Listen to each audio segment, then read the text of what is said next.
நம்ம தெருநாய்கள் பிரச்சனை ஒரு பக்கம் இருக்க, நாய்க்கடி மரணங்கள் பயங்கரமா ஏறிட்டு இருக்குன்னு ஒரு அதிர்ச்சி நியூஸ். இது நம்ம ஊர்ல பெரும் பிரச்சனையாகி வருது.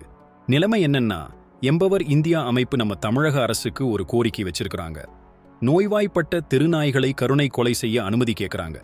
ஏன்னா 2022இல் 3,65,318 நாய்க்கடிகள், 2023இல் 4,40,921 ஆக உயர்ந்திருக்கு.